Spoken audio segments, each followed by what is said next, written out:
Hello third years, good morning. ഇന്ന് നിങ്ങൾക്ക് പഠിക്കാനുള്ള topic role of a nurse in care of a hospitalised children. അതായത് അത് നമ്മുടെ ഒരു പുതിയ യൂണിറ്റാണ്. അതായത് 6ാമത്തെ യൂണിറ്റാണിത്. ഇതിനകത്ത് അധികം ഒരുപാട് അവേഴ്സൊന്നും പഠിക്കാനില്ല, നമുക്ക് പെട്ടെന്ന് തീർക്കാൻ പറ്റും. ദാറ്റ് ഈസ് ഫസ്റ്റ് ടോപ്പിക്ക് അതിനകത്ത് കെയറിങ് ഫോർ ഹോസ്പിറ്റലൈസ്ഡ് ചൈൽഡ്, അല്ലെങ്കിൽ role of a nurse in care of a hospitalised children. അതാണ് നമ്മുടെ ഇന്നത്തെ ടോപ്പിക്ക്. അപ്പം ഇതിനകത്ത് നമുക്ക് അതായത് എന്താ പഠിക്കാനുള്ളതെന്ന് ചോദിച്ചു കഴിഞ്ഞാൽ, ആദ്യമേ കുട്ടികൾ ഹോസ്പിറ്റലൈസ്ഡ് ആകുമ്പോൾ അവരുടെ മാനസികാവസ്ഥ എങ്ങനെയാണ്, അവരുടെ കൂടെ നിൽക്കുന്ന അച്ഛൻ്റെ അമ്മയുടെയും മെൻ്റൽ സ്റ്റേറ്റ് എങ്ങനെയാണ്, what are the tension they are undergoing, അങ്ങനെയുള്ള ചില കാര്യങ്ങൾ ഇൻട്രൊഡക്ഷനായിട്ട് പറയും. പിന്നെ അത് കഴിഞ്ഞിട്ട് ഓരോ role of the nurse in each developmental period, അതായത് for example role in care of an infant, role in care of a toddler, role in care of a preschool children and role in care of adolescence. ഇത്രയാണ് നമുക്ക് പഠിക്കാനുള്ളത്. Okay, ഇനി നമുക്ക് അതിനകത്തോട്ട് പോകാം. അതായത് ആദ്യമേ നമ്മൾ പറയാനുള്ള ഇൻട്രൊഡക്ഷനകത്ത് നമുക്ക് പറയാനുള്ളത്, hospitalisation is a time of stress for children and families. അതെല്ലാവർക്കും നമുക്ക് അറിയാവുന്നൊരു കാര്യമാണ്. ഒരു ഹോസ്പിറ്റലിൽ ഒരു അമ്മ അല്ലെങ്കിൽ ഒരു പേരൻ്റ് കുട്ടിയെയും കൊണ്ട് പോവുക എന്ന് പറയുമ്പോൾ അവർ ഭയങ്കര സ്ട്രെസ്സിലായിരിക്കും, അല്ലേ? അപ്പം അവർ ഈ കുട്ടികൾ പല ഗ്രോത്ത് ആൻഡ് ഡെവലപ്മെൻറ്റിലുള്ള കുട്ടികളാകാം. അതായത് ഇപ്പോൾ ചിലപ്പോൾ ഇൻഫൻറ്റിനെയും കൊണ്ടായിരിക്കും പോകുന്നത്, അല്ലെങ്കിൽ ടോട്ട്ലറോ അല്ലെങ്കിൽ പ്രീ സ്കൂൾ ചൈൽഡോ സ്കൂൾ ഏജ് ചൈൽഡോ അഡോളസൻറ്റോ ആരെങ്കിലും ആകാം. എന്ത് തന്നെയായാലും കുട്ടികളെ ഹോസ്പിറ്റലൈസ് ചെയ്യുക എന്ന് പറയുന്ന പീരീഡിൽ അച്ഛനും അമ്മയും ഒരുപാട് ടെൻഷനും സ്ട്രെസ്സുമാണ് അനുഭവിക്കുന്നത്, അല്ലേ? അതെന്തുകൊണ്ടാണെന്ന് ചോദിച്ചാൽ, ഇത് ഈ ഒരു അവസ്ഥ എന്ന് പറഞ്ഞാൽ കുട്ടിയുടെ ഗ്രോത്ത് ആൻഡ് ഡെവലപ്മെൻറ്റിനെയൊക്കെ ബാധിക്കും, അല്ലേ? പിന്നെ വേറൊരു ഇമ്പോർട്ടൻറ്റ് കാരണം എന്താണെന്ന് വെച്ചാൽ, nurses have complementary and supportive role to help the child and parents in coping stress. അതായത് അവരുടെ ഗ്രോത്ത് ആൻഡ് ഡെവലപ്മെൻറ്റിനെ ബാധിക്കുക തന്നെയല്ല, അവരുടെ ആ ഒരു ഹെൽത്തിൽ നിന്ന് ഡീവിയേറ്റ് ചെയ്ത് അൺഹെൽത്തി സ്റ്റേജിലേക്ക് പോകുന്ന ഒരവസ്ഥയാണ്. അപ്പോൾ അങ്ങനെ വരുമ്പം കുട്ടികൾക്ക് ചിലപ്പം പനിയുണ്ടാകും, പല വേറെ അസ്വസ്ഥങ്ങളൊക്കെ ഉണ്ടാകും. അപ്പോൾ എന്ത് രോഗമാണോ അവർക്കുള്ളത് അതുമായിട്ട് റിലേറ്റ് ചെയ്ത് ഒരുപാട് സിംറ്റംസ് ഒക്കെ കുട്ടികൾ കാണിക്കാം, അല്ലേ? അപ്പം നോർമൽ സ്റ്റേജിൽ നിന്ന് അവർ ഡീവിയേറ്റ് ചെയ്ത് പോവുകയാണ്. ചിലപ്പോൾ അവർക്ക് പനിയുണ്ടാകും, ശരീരത്തിൽ എവിടെയെങ്കിലും വേദനയുണ്ടാകും, അതല്ല പല പല ഡിസ്കംഫർട്ടുകൾ ഉണ്ടാകും. അങ്ങനെയുള്ള കുട്ടികളാകമാനം തന്നെ ഒരു സ്റ്റേറ്റ് ഓഫ് ഡിസ്കംഫർട്ടിലാണ്, അല്ലേ? അത് ഒരു പ്രധാന കാരണമാണ്. പിന്നെ ഇത് കൂടാതെ ഹോസ്പിറ്റൽ എന്ന് പറയുമ്പം ഇതൊരു ന്യൂ എൻവയൺമെൻ്റ് ആണ്, ഒരു അൺഫെമിലിയർ എൻവയൺമെൻ്റ് ആണ്. അങ്ങനെ വരുമ്പം കുട്ടികൾക്ക് അതിനോട് അഡ്ജസ്റ്റ് ചെയ്യാനുള്ള പ്രോബ്ലം ഒക്കെ ഉണ്ടാകും. കാണുന്ന ആൾക്കാർ പുതിയവരാണ്, പിന്നെ പല പല പ്രൊസീജിയർ അവർക്ക് അണ്ടർഗോ ചെയ്യണം, ചിലപ്പോൾ മരുന്ന് കഴിക്കണം. അങ്ങനെ ഒരുപാട് അൺഫെമിലിയർ സിറ്റുവേഷനും അൺഫെമിലിയർ എൻവയൺമെൻറ്റും ഒക്കെയാണ് ഹോസ്പിറ്റൽ സിറ്റുവേഷൻ എന്ന് പറയുന്നത്. അപ്പോൾ അങ്ങനെ വരുന്നുണ്ടെങ്കിൽ ഒന്നാമതേ രോഗമാണ്, അസ്വസ്ഥമായ കണ്ടീഷനാണ്. പിന്നെ കാണുന്നവരും കേൾക്കുന്നവരും ചുറ്റുപാടും എല്ലാം പുതിയതാണ്, അവരോട് അഡ്ജസ്റ്റ് ചെയ്യാൻ പാടാണ്. ഈവൻ പേരൻസിനും അഡ്ജസ്റ്റ്മെൻറ്റ് പ്രോബ്ലം ഉണ്ടാകാം, കുട്ടികൾക്കും ഉണ്ടാകാം, അല്ലേ? അപ്പോൾ നേഴ്സസിൻ്റെ ഇമ്പോർട്ടൻറ്റ് റോൾ ഇവിടെ എന്താണെന്ന് ചോദിച്ചാൽ, അവർ വേണം എപ്പോഴും അവരുടെ ഒരു complementary and supportive role to the parents and children. ഇത് കൊടുക്കേണ്ടത് ഇമ്പോർട്ടൻറ്റ് റെസ്പോൺസിബിലിറ്റി കെയറിങ് നേഴ്സസിൻ്റെയാണ്, അല്ലേ? പിന്നെ തന്നെയല്ല, nurse should act as a source of comfort, strength and knowledge, അല്ലേ? എന്ന് പറഞ്ഞു കഴിഞ്ഞാൽ അവർ വേണം. ഇപ്പം തന്നെ എന്താ അസുഖം കൊണ്ട് കരയുന്ന കുട്ടികളുണ്ടാകും, അല്ലെങ്കിൽ അച്ഛനും അമ്മയും ഒത്തിരി ഡിസ്കംഫർട്ടിലാകാം.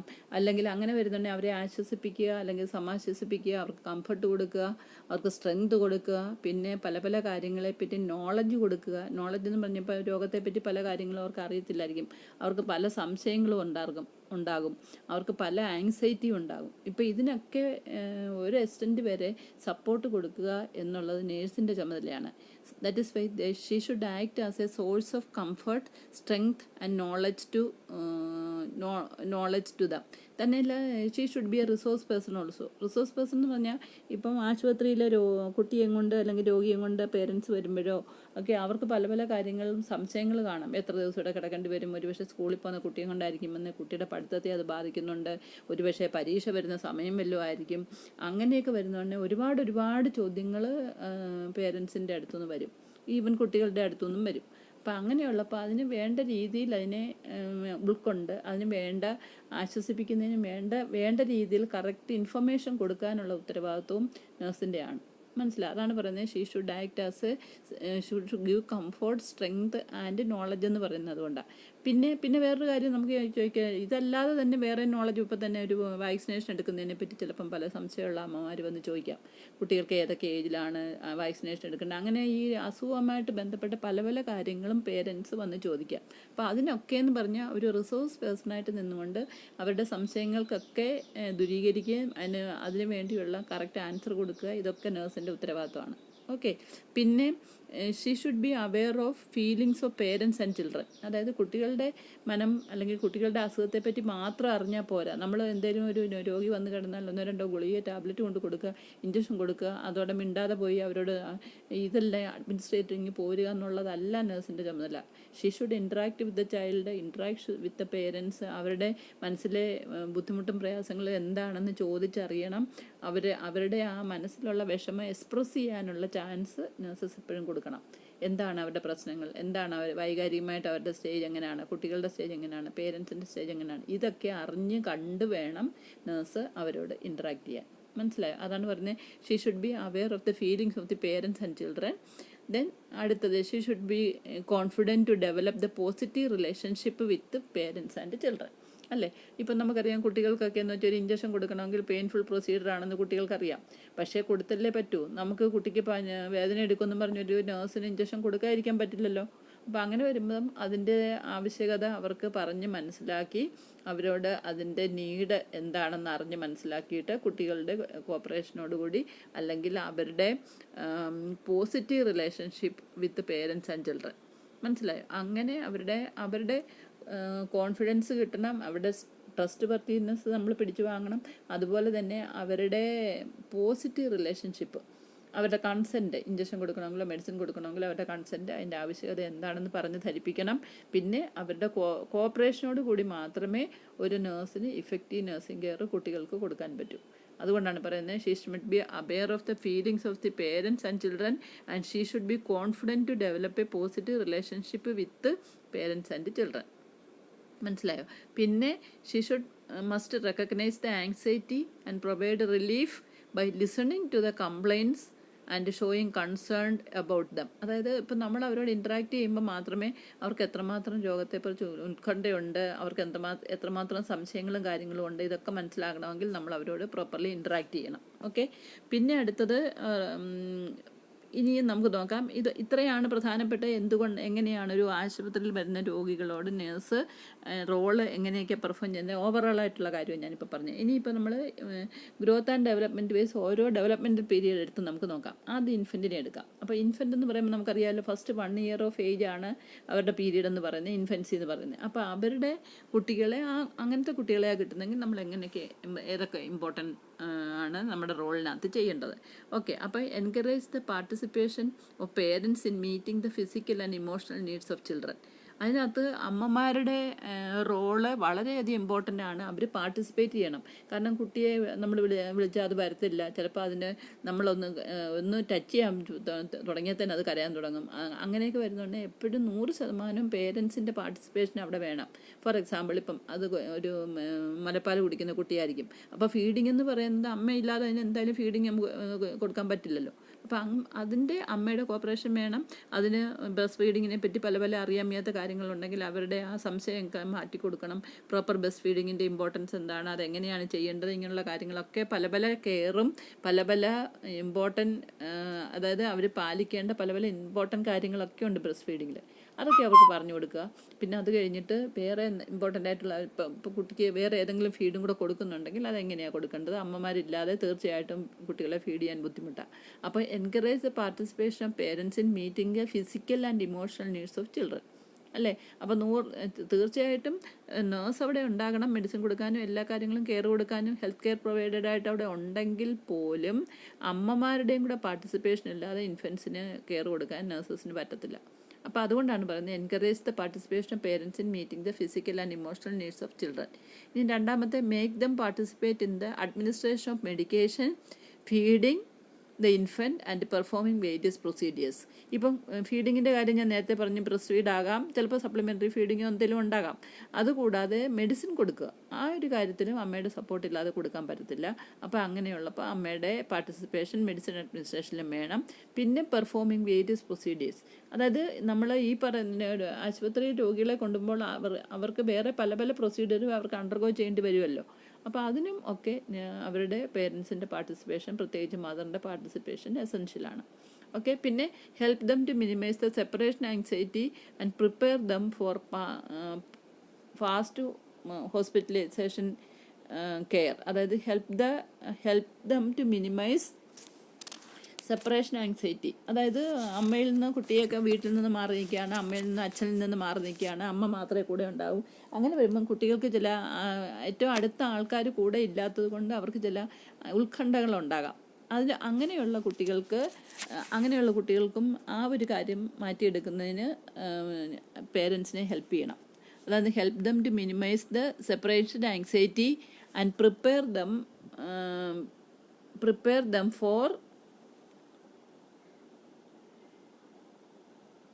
Fast hospitalisation care. മനസ്സിലായോ?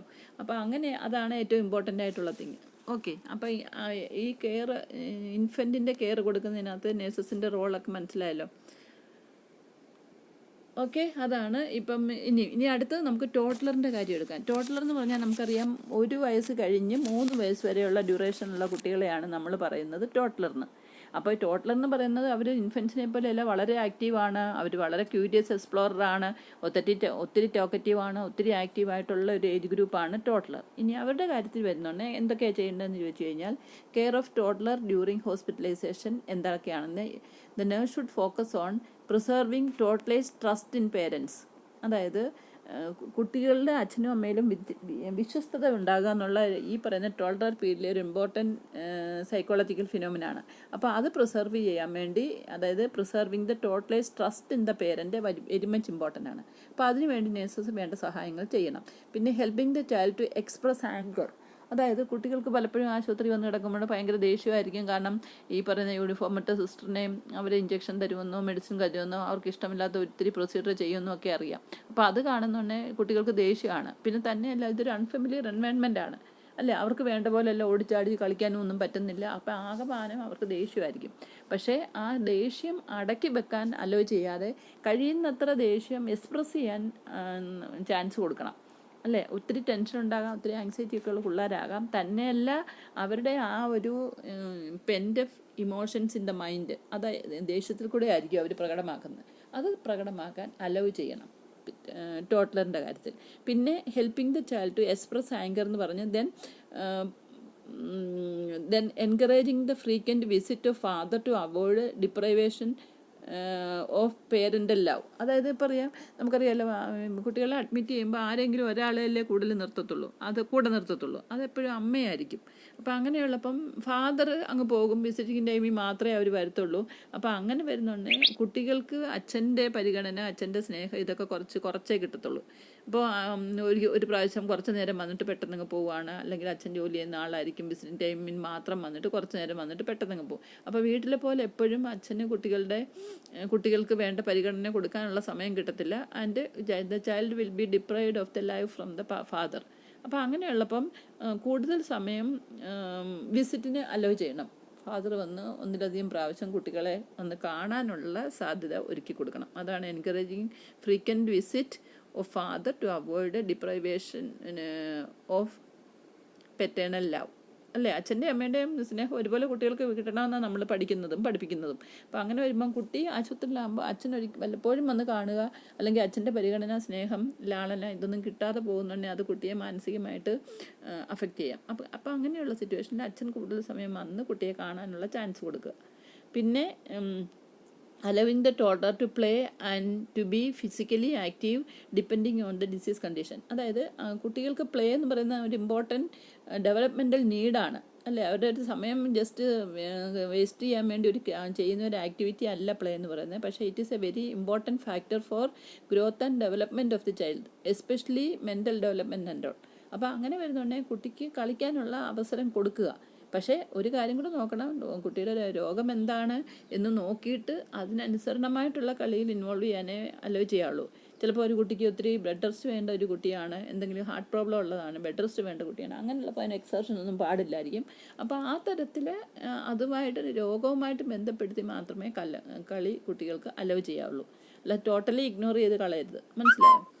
ഇപ്പം പിന്നെ വേറൊന്ന് accepting any aggressive behaviour of toddler without any punishment. ഇപ്പോൾ കുട്ടി ചിലപ്പോൾ ഒത്തിരി റൂമിൽ വെച്ച് നേരത്തെ പറഞ്ഞല്ലോ നമുക്ക് കുട്ടിയുടെ ആങ്കർ എക്സ്പ്രസ് ചെയ്യാനുള്ള ചാൻസ് കൊടുക്കണമെന്ന്. പിന്നെ അതുകൂടാതെ കുട്ടി വേറെ ഒരുപാട് അഗ്രസീവ്നെസ്സോ ഒക്കെ കാണിക്കും ഹോസ്പിറ്റലിൽ വരുമ്പോൾ, മനസ്സിലായോ? അങ്ങനെ വരുന്നുണ്ടെങ്കിൽ ഒരിക്കലും കുട്ടിയെ അതിന് പണിഷ് ചെയ്യാൻ പാടില്ല. അതായത് കുറച്ചൊക്കെ നല്ലൊരു എക്സ്റ്റെൻറ്റ് വരെ അവരെ അതിനെ അലോ ചെയ്യുക. അവർക്ക് കുട്ടിയെ മാനസികമായിട്ടും ശാരീരികമായിട്ടും അസ്വസ്ഥമായിട്ടുള്ള കംഫർട്ടബിൾ മൈൻഡ് ഉള്ളവരല്ല എന്ന് ഓർക്കുക ഹോസ്പിറ്റലിൽ വരുമ്പോൾ. പിന്നെ അവർക്ക് എക്സ്ട്രാ ആങ്സൈറ്റി ഉണ്ട്. പിന്നെ ചിലപ്പം ആരെങ്കിലും പേരൻസ് ഒരാളെ കൂടെ ഉണ്ടാകത്തുള്ളൂ, അപ്പോൾ അവർക്ക് lack of love from one parent ഇതൊക്കെ കാണും. അപ്പം തന്നെയല്ല വീട്ടിലൊക്കെ മറ്റുള്ളവരോടൊക്കെ ഇടപെട്ടതുപോലെയോ അല്ലെങ്കിൽ ചാടി ഓടി കളിച്ചുകൊണ്ടിരുന്ന കുട്ടിയൊക്കെ ആയിരുന്നു, അതൊന്നും ചെയ്യാൻ പറ്റുന്നില്ല. പിന്നെ ചില വേദന കാണും, അല്ലെങ്കിൽ ചില എന്തെങ്കിലുമൊക്കെ ഡിസ്കംഫർട്ട് ബോഡിയിൽ കാണും. അപ്പോൾ ഇതിൻ്റെയൊക്കെ ആഫ്റ്റർ കുട്ടി ഒരു പക്ഷേ അഗ്രസീവ് ആകാനും ഒക്കെ സാധ്യതയുണ്ട്. അപ്പോൾ അങ്ങനെയുള്ളപ്പം അതിനെ പണിഷ്മെൻറ്റ് കൊണ്ട് പ്രിവെൻറ്റ് ചെയ്യാൻ പറ്റില്ല, പണിഷ് ചെയ്യാനേ പാടില്ല കുട്ടികളെ, അല്ലേ? ഇപ്പം ഈവൻ നമ്മൾ രോഗമില്ലാത്ത ആൾക്കാർ പോലും അഗ്രസീവ്നെസ്സും ഒക്കെ കാണിക്കാം. അതുപോലെയല്ലോ ഈ രോഗമുള്ള കുട്ടിക്കാകുമ്പോൾ നമ്മൾ തീർച്ചയായിട്ടും എന്തായാലും നല്ല പരിഗണന കൊടുക്കണം. Don't punish him on the basis of this aggressiveness shown by the toddler. Okay.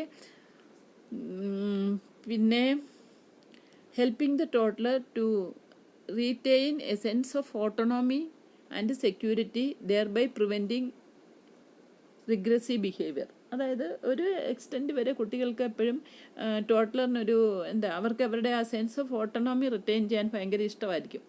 അതിനുള്ള ചാൻസ് നമ്മൾ പറഞ്ഞു. ഓട്ടോണോമി എന്ന് പറഞ്ഞാൽ എന്താ? കുട്ടികൾ ഓരോന്ന് സ്വന്തമായിട്ട് അവനവൻ്റെ ഇഷ്ടപ്രകാരം ഓരോന്ന് ചെയ്യുന്നതിനും തീരുമാനിക്കുന്നതിനും ആലോചിക്കുന്നതിനും ഒക്കെ നമ്മൾ ഓട്ടോണോമി എന്ന് പറഞ്ഞത്. സ്വയമായിട്ട് കാര്യങ്ങൾ ആലോചിക്കുക, ചെയ്യുക. അത് ഈ ടോട്ടൽ പീരീഡ് തൊട്ടാണ് കുട്ടികൾ തുടങ്ങുന്നത്. അത് അവരെ അലോ ചെയ്തില്ലെങ്കിൽ അവർക്ക് ദേഷ്യമാണ്.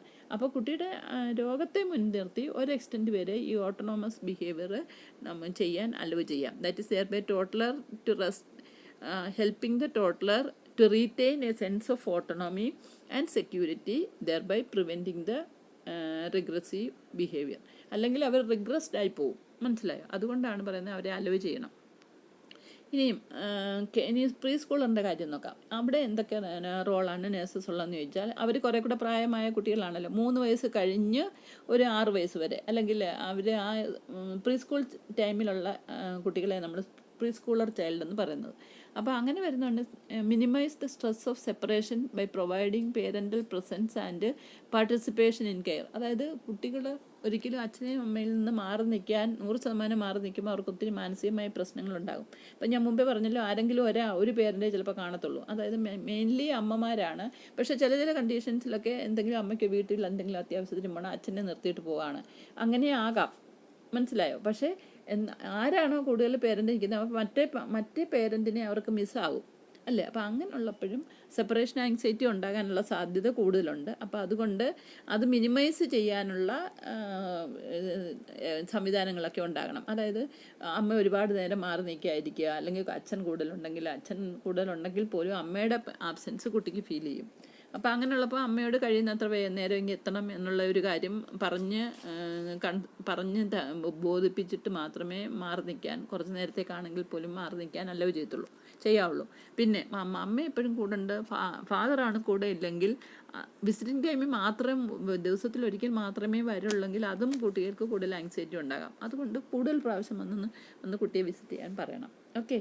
പിന്നെ അടുത്തത് rooming in can be practiced so as to allow maximum contact between parents and preschooler. Rooming എന്ന് പറഞ്ഞാൽ കുട്ടിയോട് എപ്പോഴും കൂടെ ഉണ്ടാകുക, അതിനാണ് നമ്മൾ റൂമിങ് എന്ന് പറഞ്ഞാൽ കുട്ടിയെ മാറ്റി നിർത്തുന്ന ഒരു സംവിധാനമല്ല, കുട്ടിയുടെ കൂടെ ഉണ്ടാകുക എന്നുള്ള ഒരു സംവിധാനത്തിലാണ് നമ്മൾ റൂമിങ് ഇൻ എന്ന് പറയുന്നത്. ആ റൂമിങ് ഇന്ന് പ്രാക്ടീസ് എപ്പോഴും ഇംപ്ലിമെൻറ്റ് ചെയ്യാൻ നോക്കണം. പിന്നെ allow the child to express their feelings through play so that the trauma of hospitalization can be reduced. അതായത് കുട്ടികൾക്ക് കളിക്കാൻ അലോ ചെയ്ത് കഴിഞ്ഞാൽ, അതായത് ഇപ്പം ഒത്തിരി പലതരത്തിലുള്ള ടോയ്സ് ഒക്കെ കൊടുക്കുക, അതിനകത്ത് ഇൻവോൾവ് ചെയ്യുക. അങ്ങനെയാണെന്നുണ്ടെങ്കിൽ കുട്ടികൾക്ക് കുറച്ച് ഒരു എക്സ്റ്റൻറ്റ് വരെ ഡൈവേർഷൻ കിട്ടും. പിന്നെ കുട്ടികൾ അതിനകത്ത് കോൺസെൻട്രേറ്റ് ചെയ്തിരിക്കുന്നതുകൊണ്ട് മറ്റ് മനസ്സിനെ ബാധിക്കുന്ന അതായത് ഇപ്പോൾ ട്രോമ ഹോസ്പിറ്റലൈസേഷൻ അങ്ങനെയുള്ള കാര്യങ്ങളൊക്കെ പ്രിവെൻറ്റ് ചെയ്യാനത് ഹെൽപ്പ് ചെയ്യും. ഓക്കെ. പിന്നെ allow the participate in self care activities if possible. അതായത് കുട്ടികൾക്ക് സ്വന്തമായിട്ട് ഇപ്പോൾ തന്നെ ടോയ്ലറ്റിൽ പോയി തന്നെത്താനെ മൂത്രം ഒഴിക്കാൻ ഒരു ഹാബിറ്റ് ഡെവലപ്പ് ചെയ്ത കുട്ടിയാണെന്നിരിക്കട്ടെ, മനസ്സിലായി. അങ്ങനെയുള്ള കുട്ടികൾക്ക് തന്നെത്താനെ അത് രോഗിയാവുന്നതിന് മുമ്പേ അത് ചെയ്തിരിക്കുന്ന കാര്യങ്ങളൊക്കെ അതിനെ തന്നെ ചെയ്യാൻ അലൗ ചെയ്യുക. അതായത് allow to participate in self care activities if possible. Bed rest ഒന്നും എടുക്കേണ്ട, ഒത്തിരി റെസ്ട്രിക്ഷൻ വേണ്ടാത്ത ഒരു കുട്ടിയാണെങ്കിൽ അതിനെ അലൗ ചെയ്യാം. Participating in self care. Okay. അത് കുട്ടിക്കൊരു സെൻസ് ഓഫ് ഓട്ടോണോമി കൊടുക്കും. കാരണം എൻ്റെ കാര്യങ്ങൾ എനിക്ക് തന്നെ ചെയ്യാൻ പറ്റുന്നത് എനിക്ക് ചെയ്യാമല്ലോ, വേറെ എന്തിനാ മറ്റുള്ളവർ ചെയ്ത് തന്നെ. ഇന്നലെ വരെ ഞാൻ തന്നെ ചെയ്തേ, ഇന്നെന്തിനാ മമ്മി എന്നെ മൂത്രം ഒഴിപ്പിക്കാൻ ബാത്റൂമിൽ കൊണ്ട്, ഞാൻ തന്നെ പൊക്കോളാം, അല്ലെ ഞാൻ തന്നെ കഴിച്ചോളാം എന്നൊക്കെ കുട്ടികൾ പറയും. അപ്പോൾ അങ്ങനെയുള്ളപ്പം അവരെ അതിന് അലോ ചെയ്യുക. ഓക്കെ. അപ്പോൾ തന്നെ ഫീഡ് ചെയ്യുന്ന കുട്ടികൾ, തന്നെ ആഹാരം എടുത്ത് കഴിക്കുന്ന കുട്ടികൾ കാണത്തില്ല ഈ 1 to ടോട്ടൽ ഏജ് ഗ്രൂപ്പിൽ. അപ്പോൾ അങ്ങനെ വരുന്നുണ്ടെങ്കിൽ അവരെ അതിന് അനുവദിച്ചു കൊടുക്കണം. Then careful preparation of all procedures by privacy and explanation according to the level of understanding. അതായത് ഇപ്പോൾ എന്തെങ്കിലും ഹോസ്പിറ്റൽ ട്രീറ്റ്മെൻറ്റിൻ്റെ ഭാഗമായിട്ട് എന്തെങ്കിലും ഒരു പ്രൊസീജിയർ ചെയ്യണമെങ്കിൽ ഇപ്പം ആ കുട്ടിക്ക് അങ്ങനെ ഒരു പ്രൊസീജിയർ ചെയ്യുമ്പോൾ കുട്ടിക്ക് ടോട്ടൽ പ്രൈവസി കൊടുക്കണം. തന്നെയല്ല അവർക്ക് എന്താ ഇതിന് ചെയ്യാൻ പോകുന്നതെന്നുള്ള ആ ഒരു പ്രൊസീജിയറിൻ്റെ എക്സ്പ്ലനേഷനും അവർക്ക് കൊടുക്കണം. എന്തിനു വേണ്ടിയാണ്?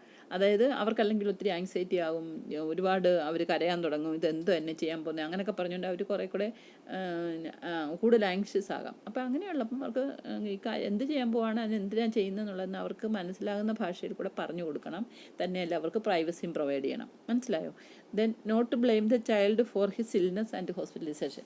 അപ്പോൾ ഒരിക്കലും ഒരു കുട്ടി ആശുപത്രി വന്നു കഴിയുമ്പോൾ കണ്ടോ, നീ നേരെ ചൊവ്വേ നടക്കാത്തതുകൊണ്ട്, നീ മറിഞ്ഞു വീണിട്ടില്ല, ഞാൻ പറഞ്ഞ അനുസരിക്കാത്തതുകൊണ്ടാണ് നീ വീണത്, അതുകൊണ്ടല്ലേ ഇപ്പോൾ ഇവിടെ വന്ന് കിടക്കേണ്ടി വന്നേ, അങ്ങനെയുള്ള കാര്യങ്ങളൊന്നും പറഞ്ഞ് കുട്ടികളെ ബ്ലെയിം ചെയ്യരുത് ഹോസ്പിറ്റലൈസേഷൻ ടൈം. അപ്പോൾ ഒരിക്കലും രോഗമോ അല്ലെങ്കിൽ ആശുപത്രി വരുന്നതിനുള്ള കാരണക്കാരൻ നീ തന്നെയാണെന്നുള്ള ഒരു ബ്ലെയിം കുട്ടികളിൽ ഒരിക്കലും കൊടുക്കാൻ പാടില്ല.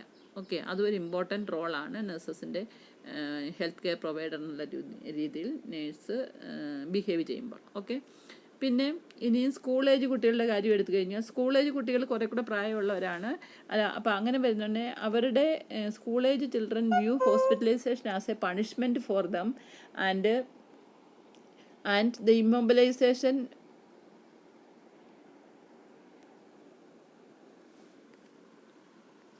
അതായത് school age children view hospitalisation as a punishment and immobilisation is a most difficult aspect for them. അതായത് അനങ്ങാതെ എവിടെയെങ്കിലും ഒരു റൂമിനകത്ത് അല്ലെങ്കിൽ അഡ്മിറ്റ് ചെയ്തേക്കുന്ന റൂമിനകത്ത് കുത്തിയിരിക്കുക, അല്ലെങ്കിൽ അവരതുകൊണ്ട് ഇപ്പം എനിക്ക് ഇങ്ങനൊരു പണിഷ്മെൻറ്റ് തരുവാണല്ലോ എന്നൊക്കെ മനസ്സിൽ തോന്നും അവർക്ക്.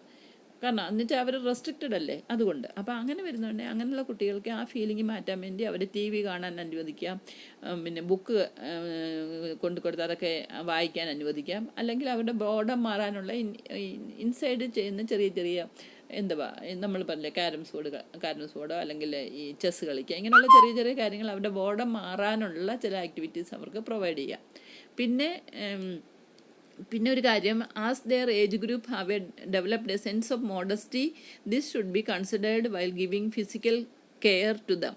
എന്ന് പറഞ്ഞാൽ അവർക്ക് എപ്പോഴും ഒരു സെൻസ് ഓഫ് മോഡസ്റ്റി ഉള്ള ഒരു ഗ്രൂപ്പാണ് ഈ പറയുന്ന സ്കൂൾ ഏജ് കുട്ടികൾ എന്ന് പറഞ്ഞാൽ. അപ്പോൾ അങ്ങനെ വരുമ്പോൾ അവർക്ക് എപ്പോഴും ആ ഒരു ഇതിനെ റെസ്പെക്റ്റ് ചെയ്യണം. അതുകൊണ്ടാണ് പറയുന്നത് അവർക്ക് പ്രൈവസി പ്രൊവൈഡ് ചെയ്യണം. അവരെ എക്സാമിൻ ചെയ്യുമ്പോഴും അല്ലെങ്കിൽ എന്തെങ്കിലും ഒരു പ്രൊസീജിയർ ചെയ്യുമ്പോഴും ഒക്കെ അവർക്ക് പ്രൈവസി പ്രൊവൈഡ് ചെയ്യണം. അങ്ങനെ ഇപ്പോൾ ഉള്ളപ്പോഴാണെങ്കിൽ ഇപ്പോൾ നമ്മൾ പേഷ്യൻ്റെ ബെഡ് വെച്ച് തന്നെ ഓപ്പൺ ആയിട്ട് ഇട്ടുകൊണ്ട് പ്രൊസീജിയർ ഒന്നും ചെയ്യാതെ തന്നെ അവർക്ക് പ്രത്യേകം ട്രീറ്റ്മെൻറ്റ് റൂമൊക്കെ കാണുമല്ലോ. അപ്പോൾ അവരെ അവിടെ കൊണ്ടുപോയി വേണം അവരുടെ എന്തെങ്കിലുമൊക്കെ എക്സാമിനേഷനോ പ്രൊസീജിയറോ ഒക്കെ ചെയ്യാൻ. അപ്പോൾ അങ്ങനെ വരുന്നുണ്ടെങ്കിൽ അവർക്കൊരു പ്രൈവസി കിട്ടുന്നു എന്നുള്ളൊരു ചിന്ത അവർക്ക് വരും. That is use treatment room whenever possible to perform painful and invasive procedures. ഇപ്പോൾ ഫോർ എക്സാമ്പിൾ ഇപ്പോൾ അവർക്ക് ഏതെങ്കിലും തരത്തിലുള്ള ഒരു എക്സാമിനേഷൻ നടത്തണമായിരിക്കും, അല്ലെങ്കിൽ എന്തെങ്കിലും ഒരു നേഴ്സിംഗ് പ്രൊസീജിയറൊക്കെ ചെയ്യണമെങ്കിൽ പോലും അവരെ ബെഡിൽ കിടത്തി തന്നെ ചെയ്യുക. അങ്ങനെ ചെയ്യേണ്ടതാണ് പറ്റൂ എന്ന് വന്നു കഴിഞ്ഞാൽ അവരെ സ്ക്രീൻ ഓഫ് ചെയ്ത് ആക്ച്വലി പ്രൈവസി പ്രൊവൈഡ് ചെയ്തിട്ട് ചെയ്യാവൂ. അതല്ലെങ്കിൽ അവരെ ട്രീറ്റ്മെൻറ്റ് റൂമിൽ കഴിയുമെങ്കിൽ അവരെ ട്രീറ്റ്മെൻറ്റ് റൂമിൽ കൊണ്ടുപോയി അവിടെ വെച്ച് പ്രൊസീജിയറും കാര്യങ്ങളും ഒക്കെ ചെയ്യുക. ഓക്കെ. പിന്നെ explain the procedure and its purpose to the child. അതെന്തിനാണ് ഇത് ചെയ്യുന്നത്, അതിൻ്റെ കാരണം എന്താണെന്ന് അവർക്ക് പറഞ്ഞു കൊടുക്കണം. അഡ്വാൻസ് ആയിട്ട് അവരുടെ കൺസെൻറ്റ് വാങ്ങേണ്ട കാര്യങ്ങളും ഉണ്ടാകും. തന്നെയല്ല പിന്നൊരു കാര്യമുണ്ട്, അവർക്ക് എന്തിനാണ് ഇത് പറഞ്ഞു കൊടുക്കുന്നതെന്ന് വെച്ചാൽ അവരുടെ ആങ്സൈറ്റി പ്രിവെൻറ്റ് ചെയ്യാൻ വേണ്ടിയാണ് നമ്മളങ്ങനെ ചെയ്യുന്നത്. ഓക്കെ. പിന്നെ encourage consistent visiting pattern especially with peers and siblings.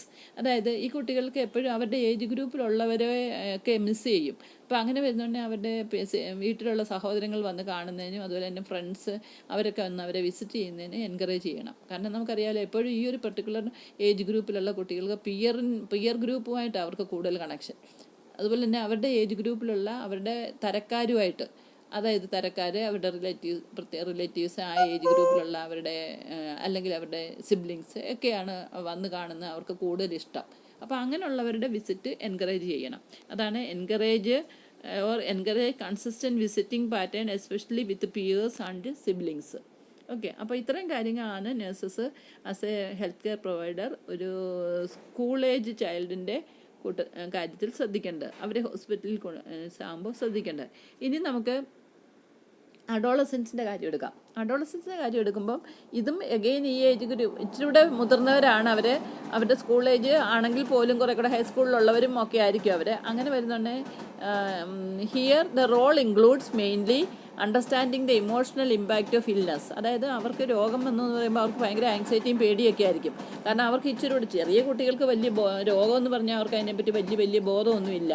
ആശുപത്രി വന്ന് കിടക്കുന്നു അങ്ങനെയുള്ള പേടിയൊക്കെ അവർക്കുള്ളൂ. പക്ഷേ മറ്റവരെന്ന് പറയുമ്പോൾ കുറേ കൂടെ പ്രായമുള്ളവരായതുകൊണ്ട് അയ്യോ രോഗമാണോ, എനിക്ക് എന്തെങ്കിലും സംഭവിച്ചു പോവോ, അങ്ങനെയുള്ള പേടിയൊക്കെ അവർക്ക് കാണും. അവർക്ക് കുറേ കൂടെ ഒരു കുറേയൊക്കെ ഡിസ്ക്രിമിനേറ്റീവ് പവറുള്ള കുട്ടികളാണല്ലോ, ഇച്ചിരി പ്രായമുണ്ടല്ലോ, അതുകൊണ്ട്. അപ്പം അവർ understanding the emotional impact of illness. അപ്പോൾ അവർക്ക് വൈകാരിക പ്രശ്നങ്ങൾ ഈ രോഗം കൊണ്ട് അപ്പോൾ ഉണ്ടാകാം. അവർക്ക് പേടിയുണ്ടാകാം, എനിക്ക് എന്തെങ്കിലും സംഭവിച്ചു പോവോ, അങ്ങനെയുള്ള പേടിയും ഒക്കെ കുട്ടികൾക്ക് ഉണ്ടാകാം. Then helping them to participate in their treatment programme. അതായത് അവർ കുറേ കൂടെ ഉള്ള കുട്ടികളായതുകൊണ്ട് അവർക്ക് പലതരത്തിലും അതായത് ആസ് എ പേഴ്സൺ അവർക്ക് ഈ പല പ്രോഗ്രാമിന് ഇൻവോൾവ് ചെയ്യാൻ പറ്റും. അവർക്ക് പറഞ്ഞു കൊടുക്കുന്ന കാര്യങ്ങളൊക്കെ മനസ്സിലാകാനുള്ള ഉള്ളവരായതുകൊണ്ട് അവർക്ക് എക്സ്പ്ലെയിൻ ചെയ്യാം, അവർക്ക് മനസ്സിലാക്കാം. അതുകൊണ്ട് അവരുടെ കോപ്പറേഷൻ വാങ്ങിച്ചിട്ട് നമുക്ക് ട്രീറ്റ്മെൻറ്റ് പ്രോഗ്രാമൊക്കെ ഇംപ്ലിമെൻറ്റ് ചെയ്യാൻ പറ്റും. മനസ്സിലായി? അതാണ് helping them to participate in the treatment programme. Then in providing the care they need. അതായത് എന്തൊക്കെ കെയറാണ് അവർക്ക് ആവശ്യമുള്ള, എന്തുകൊണ്ടാണെന്നൊക്കെയുള്ള പറഞ്ഞ് ധരിപ്പിക്കണം. എന്നിട്ട് അവരുടെ കോപ്പറേഷനോട് കൂടി അവരുടെ പാർട്ടിസിപ്പേഷനോട് കൂടി ചെയ്യുന്നതായിരിക്കും കുറേ കൂടെ നല്ലത്. അതെപ്പോഴും ഒരു നല്ല ഇൻ്റർപേഴ്സണൽ റിലേഷൻഷിപ്പ് നേഴ്സും പേഷ്യൻറ്റും തമ്മിൽ സ്ഥാപിക്കുകയും ചെയ്യും. അവരുടെ കോപ്പറേഷനും ഹെൽപ്പും എപ്പോഴും കിട്ടുന്നത് നല്ലതാണ്. അപ്പോൾ അണ്ടർസ്റ്റാൻഡിങ് മൈൻഡോടെ ആയിരിക്കും അവർ നഴ്സസിനോട് സഹകരിക്കും. മനസ്സിലായോ? പിന്നെ as hospitalization cause fear and anxiety in adolescent, nurse should resort to proper communication and provision of information to them. അതായത് ഇവർക്ക് കൂടുതൽ പേടിയുണ്ടാകാമെന്ന് പറഞ്ഞല്ലോ. കൂടുതൽ രോഗത്തെ പറ്റിയുള്ള ധാരണയൊക്കെ അവർക്കുള്ളവരായിരിക്കുമ്പോൾ അവർക്ക് പേടിയുണ്ടാകും. അപ്പോൾ അങ്ങനെയുള്ളപ്പോൾ ആ പേടി മാറ്റാൻ വേണ്ടി നേഴ്സസ് എപ്പോഴും അവരോട് കമ്മ്യൂണിക്കേറ്റ് ചെയ്യണം, ഇൻറ്ററാക്റ്റ് ചെയ്യണം, കഴിയുന്നത്ര ഇൻഫർമേഷനൊക്കെ പ്രൊവൈഡ് ചെയ്യണം. അതായത് ഇപ്പോൾ അവർ പല സംശയങ്ങളും ചോദിച്ചെന്നിരിക്കും രോഗത്തെപ്പറ്റി. അപ്പോൾ അതിനെപ്പറ്റിയുള്ള കമ്മ്യൂണിക്കേഷന്, ഇൻഫർമേഷൻ ഗിവിങ് ഒക്കെ ഇമ്പോർട്ടൻറ്റ് റോളായിട്ട് നേഴ്സിൻ്റെ റോളായിട്ട് വരും. മനസ്സിലായോ? കാരണം അവർക്ക് നമ്മൾ പറയുന്നത് മനസ്സിലാകുകയും ചെയ്യും. അപ്പോൾ അത് വരുന്നതുകൊണ്ട് അവരൊരുപാട് ഡൗട്ട് ചോദിക്കാം. അപ്പോൾ അങ്ങനെയൊക്കെയുള്ള ചോദിക്കുമ്പോൾ അവർക്ക് വേണ്ടത്ര കറക്റ്റ് ഇൻഫർമേഷൻ കൊടുക്കാനും അതേവരെ കമ്മ്യൂണിക്കേഷൻ കൊടുക്കുക എന്നുള്ളതും ഒരു നേഴ്സ് അതായത് അഡോളൻസിനെ കെയർ ചെയ്യുന്ന നേഴ്സിൻ്റെ ഇമ്പോർട്ടൻറ്റ് റോളാണ്. ഓക്കെ. പിന്നെ information about hospital staff, routine and facilities available should be explain to them. അതായത് ആശുപത്രിയിൽ ഏതൊക്കെ സ്റ്റാഫുണ്ട്, അവിടെ ആരൊക്കെയാണ് കെയർ കൊടുക്കുന്നത്. പിന്നെ നമുക്ക് ചിലപ്പം പേഷ്യൻ്റ് അസൈൻമെൻറ്റും ഒക്കെ കാണത്തില്ലേ. അപ്പം രാവിലെ വന്ന് സിസ്റ്റർ ആയിരിക്കത്തില്ല, ഉച്ച കഴിഞ്ഞ് വരുന്നത് അവരായിരിക്കത്തില്ല, വൈകുന്നേരം വരുന്നത്. അപ്പം അവർക്ക് അവരെ പറ്റിയൊക്കെയുള്ള ഇൻഫർമേഷൻ കൊടുക്കാം. പിന്നെ ഹോസ്പിറ്റലിൻ്റെ റൂൾസ് ആൻഡ് റെഗുലേഷൻ എങ്ങനെയാണ്, റുട്ടീൻസ് എങ്ങനെയാണ്, വിസിറ്റിംഗ് ടൈം എങ്ങനെയാണ്, ഇങ്ങനെയുള്ള കാര്യങ്ങളെല്ലാം തന്നെ പറഞ്ഞ് ധരിപ്പിക്കാം. തന്നെയല്ല അവർക്ക് ഇതൊക്കെ പറഞ്ഞാൽ മനസ്സിലാകും. തീരെ ഇപ്പം ഇൻഫൻറ്റിനോടോ ടോട്ടലറിനോടോ ഇതൊന്നും പറഞ്ഞ് ധരിപ്പിക്കാൻ നമുക്ക് ബുദ്ധിമുട്ടാണ്, അല്ലേ? അത് നമ്മൾ പേരൻസിനോട് എല്ലാ കാര്യങ്ങളും പറയുന്നത്, അല്ലെങ്കിൽ മദറിനോടാണ്. പക്ഷേ ഇവിടെ എന്ന് പറയുമ്പോൾ കുട്ടികൾ കുറേ കൂടെ കാര്യങ്ങളെല്ലാം പറഞ്ഞാൽ മനസ്സിലാകുന്ന കുട്ടികളാണ് അഡോളസൻസ്. തന്നെയല്ല അവർക്കിതെല്ലാം അറിയാൻ ആഗ്രഹവും കാണും, അവർ ചോദ്യങ്ങളും ചോദിക്കും. അപ്പോൾ അങ്ങനെയുള്ളപ്പം കറക്റ്റ് ഇൻഫർമേഷൻ പ്രൊവൈഡ് ചെയ്യുക, കമ്മ്യൂണിക്കേറ്റ് ചെയ്യുക എന്നുള്ള നഴ്സിൻ്റെ ഒരു ഇമ്പോർട്ടൻറ്റ് റെസ്പോൺസിബിലിറ്റി പെടും. Okay. And also her role in providing such things is very much important. പിന്നെയുള്ളത് respect the need for privacy. Very important. അവർ ഇച്ചിരി കൂടെ പ്രായമായ കുട്ടികളാണ്, അപ്പോൾ അവർക്ക് നീഡ് ഫോർ പ്രൈവസി എന്ന് പറയുന്നത് കുറേ കൂടെ ഇമ്പോർട്ടൻ്റാണ്. അപ്പം need for privacy, recreation, personal preference, on self care and food habit and peer relationship. ഇത്രയും കാര്യങ്ങൾ വളരെയധികം ഇമ്പോർട്ടൻ്റ് ആയിട്ട് നഴ്സ് നോക്കേണ്ട കാര്യം. ഒന്നാമത് respect the need for privacy. അവർക്ക് എപ്പോഴും പ്രൈവസി വേണം. നമ്മൾ എന്ത് അതായത് പ്രൊസീജിയർ ചെയ്യുമ്പോഴും അല്ലെങ്കിൽ അവർക്ക് വേണ്ടി എന്തെങ്കിലും എക്സാമിനേഷൻ ചെയ്യുമ്പോഴൊക്കെ തീർച്ചയായിട്ടും ദേ റിക്വയർ പ്രൈവസി. പിന്നെ റെക്രിയേഷൻ, അവർക്ക് ഇപ്പം തന്നെയാണെങ്കിലും ബോറടിക്കാതിരിക്കാൻ വേണ്ടി പുസ്തകം കൊടുക്കുക, അതുപോലെ ഇൻഡോർ ഗെയിം എന്തെങ്കിലുമൊക്കെ ചെയ്യാനുള്ള, അവരുടെ രോഗത്തിനനുസരണമായിട്ട് എന്തൊക്കെ ചെയ്യാനുള്ള അലവൻസ് പെർമിഷൻ കൊടുക്കുക. പിന്നെ പേഴ്സണൽ പ്രിഫറൻസ് എന്ന് വെച്ചാൽ അവരുടെ വ്യക്തിപരമായ കാര്യങ്ങൾ പല കാര്യത്തിലും. ഫോർ എക്സാമ്പിൾ ഇപ്പം സെൽഫ് കെയർ, ഇന്നത്തെ സ്പെല്ലിങ് തെറ്റാ. സെൽഫ് കെയർ എന്ന് പറഞ്ഞാൽ അവരുടെ വ്യക്തിപരമായ ഇഷ്ടങ്ങൾ എന്തൊക്കെയാണ്, അവരുടെ സ്വന്തം കെയറിനെ പറ്റിയുള്ള അവരുടെ ഇഷ്ടാനിഷ്ടങ്ങൾ. പിന്നെ അവരുടെ ഫുഡ് ഹാബിറ്റ്, ഏതൊക്കെ ഫുഡാണ് അവർക്ക് ഇഷ്ടം, അങ്ങനെയുള്ള കാര്യങ്ങളൊക്കെ. ആൻഡ് പിയർ റിലേഷൻഷിപ്പ്, അതായത് അവരുടെ തരക്കാരുമായിട്ടുള്ള അവരുടെ റിലേഷൻഷിപ്പിന് നമ്മൾ റെസ്പെക്റ്റ് ചെയ്യണം, ഇമ്പോർട്ടൻസ് കൊടുക്കണം. അതുകൊണ്ടാണല്ലോ പറഞ്ഞാൽ അവരൊക്കെ വിസിറ്റ് ചെയ്യാൻ അലോ ചെയ്യണം. ഇങ്ങനെയുള്ള കാര്യങ്ങളൊക്കെ അഡോളസൻസിൻ്റെ കെയറിൽ അഡീഷണലായിട്ട് വരുന്ന കാര്യങ്ങളാണ്, അല്ലേ? ഇപ്പം നമ്മൾ ഒരു പ്രീ സ്കൂളറിൻ്റെ കാര്യം എടുത്തപ്പോഴോ അല്ലെങ്കിൽ ഒരു ടോട്ടലറിൻ്റെ കാര്യം എടുത്തപ്പോഴോ ഒന്നും നമ്മൾ പിയർ ഗ്രൂപ്പുകാർ വിസിറ്റിങ്ങിന് വരണം അങ്ങനെയുള്ള കാര്യമൊന്നും നമ്മൾ അവിടെ പറയുന്നില്ല. പക്ഷേ ഇവിടെ അത് ഇമ്പോർട്ടൻ്റ് ആണ്. കാരണം എപ്പോഴും അഡോളസൻസിന് പിയർ ഗ്രൂപ്പ് എന്ന് പറഞ്ഞാൽ ഒരു ഇമ്പോർട്ടൻറ്റ് ഫാക്ടറാണ്. അപ്പോൾ അവർ കാരണം അവരോട് കമ്മ്യൂണിക്കേറ്റ് ചെയ്ത് അവർ വരുന്നത്, കാണാൻ വരുന്നതും അവർ വിസിറ്റ് ചെയ്യുന്നതൊക്കെ ഇവർക്ക് ഒത്തിരി സന്തോഷമുള്ള കാര്യമായിരിക്കും. അപ്പോൾ അതുകൊണ്ടാണ് പിയർ റിലേഷൻഷിപ്പിന് കൂടുതൽ ഇമ്പോർട്ടൻസ് കൊടുക്കണം. പിന്നെ reassure and encourage to accept plan of care for promotion and restoration of health.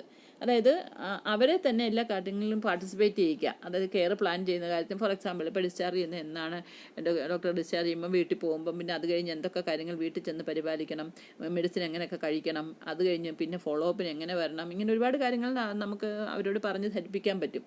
Parents കൂടെ ഉണ്ട്, എന്നാൽ പോലും ഇവർ കുറേ കൂടെ നല്ലപോലെ പറഞ്ഞാൽ മനസ്സിലാകുന്ന കാറ്റഗറി ആയതുകൊണ്ട് reassure and encourage to accept the plan.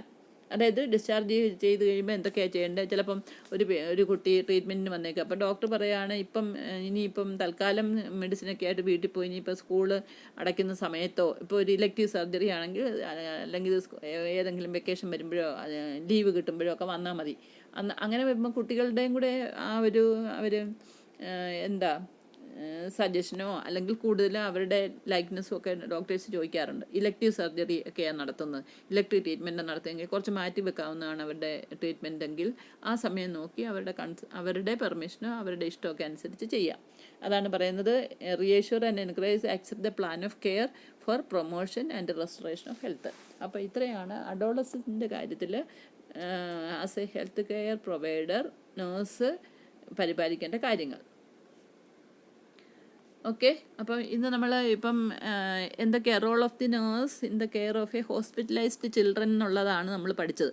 അപ്പോൾ ഇത് എന്തുകൊണ്ടാണ് ജനറലി ഞാനെന്ന് പറഞ്ഞ് എന്തൊക്കെ കെയറാണ്, എന്തൊക്കെ റോളായിരിക്കും അവർക്ക് പ്ലേ ചെയ്യാനുള്ളത് എന്ന് ഞാൻ പറഞ്ഞു. പിന്നെ അത് കഴിഞ്ഞ് അതിൻ്റെ കാര്യകാരണമൊക്കെ അതിനകത്ത് പറഞ്ഞു. പിന്നെ അത് കഴിഞ്ഞ് ഡിഫറെൻറ്റ് ഏജ് ഗ്രൂപ്പിലുള്ള കുട്ടികളുണ്ടല്ലോ, ആ ഡിഫറെൻറ്റ് ഏജ് ഗ്രൂപ്പിലുള്ള കുട്ടികൾക്ക് അവരുടെ ആ ഒരു പർട്ടിക്കുലർ ഏജ് ഗ്രൂപ്പിനനുസരിച്ചാണ് നമ്മൾ കെയർ കൊടുക്കേണ്ടത്. അല്ലേ, ഒരു അഡോളസന് കൊടുക്കേണ്ട കെയർ തന്നെ അവിടെ നേഴ്സിനുള്ള റോളല്ല ഒരു ഇൻഫൻറ്റിന് കെയർ കൊടുക്കുമ്പോഴുള്ള റോള്. ഇത് രണ്ടും വ്യത്യാസമാണ്, അല്ലേ? അപ്പോൾ അതിനകത്ത് നമ്മൾ according to the age growth and development ഏതെല്ലാം സ്റ്റേജിൽ കൂടെ കുട്ടികൾ കടന്നു പോകുന്നോ ആ ഓരോ സ്റ്റേജും എടുത്ത് അവിടെ ഓരോരുത്തർക്കും നേഴ്സ് പ്ലേ ചെയ്യേണ്ട റോൾ എന്താണെന്നാണ് നമ്മൾ പഠിച്ചത്. ഓക്കെ, അപ്പം ഇതിൽ നിന്ന് നിങ്ങൾക്ക് ഇത് ഞാൻ പറഞ്ഞല്ലോ, ഇതും നമ്മളെ ഒരു തിയററ്റിക്കൽ ആസ്പെക്റ്റ് മാത്രമല്ല, ഇത് നമ്മൾ ഹോസ്പിറ്റലിൽ പോകുമ്പോൾ ഡിഫറെൻറ്റ് ഏജ് ഗ്രൂപ്പിലുള്ള കുട്ടികളെ നമുക്ക് കിട്ടാൻ പോകുന്നത്, അല്ലേ? അപ്പോൾ അങ്ങനെ നമുക്ക് ചിലപ്പം ഇൻഫൻറ്റിനെ കിട്ടാം, അല്ലെങ്കിൽ ടോട്ടലറെ കിട്ടാം, അതല്ലെങ്കിൽ അഡോളസൻറ്റിനെ കിട്ടാം. അപ്പം എല്ലാ കുട്ടികളെയും ഒരുപോലെ അല്ല നമ്മൾ ജനറലായിട്ടുള്ള ചില പ്രിൻസിപ്പിൾ ഉണ്ടെങ്കിൽ പോലും ഈ ഓരോരുത്തരുടെയും കെയർ ഒരുപോലെ അല്ല. അവിടെ നേഴ്സ് പ്ലേ ചെയ്യേണ്ട റോള് ഒരുപോലെ അല്ല, അല്ലേ? ഞാൻ പറഞ്ഞില്ല, ഇൻഫൻ്റ് എന്ന് പറഞ്ഞു കഴിഞ്ഞാൽ അവർക്കൊന്നും തന്നെ ശരിക്കും പറഞ്ഞാൽ എക്സ്പ്രസ് ചെയ്യാനുള്ള കഴിവില്ല. അവരെല്ലാം കരച്ചിൽ കൂടെ എക്സ്പ്രസ് ചെയ്യത്തുള്ളൂ. അപ്പം നമ്മൾ അവരെ ഒത്തിരി ഒബ്സർവ് ചെയ്ത് കണ്ടുപിടിക്കണം. പേരൻസിനെ കൂടുതൽ സമയം ഡിപ്പെൻഡ് ചെയ്യണം. അവരുടെ അസ്വസ്ഥതകൾ എന്താണെന്ന് മനസ്സിലാക്കണമെങ്കിൽ. അങ്ങനെ ഓരോ സ്റ്റേജിൽ കൂടെ കടന്ന് മുന്നോട്ട് പോകുമ്പോൾ അഡോളസൻ്റ് ഏജ് ഗ്രൂപ്പ് വരുമ്പോൾ കുറേ കൂടെ അവർക്ക് വിവേചന ശേഷിയുള്ള കുട്ടികളാണ് മറ്റുള്ള ഏജ് ഗ്രൂപ്പിനെയും കാട്ടിൽ, അല്ലേ?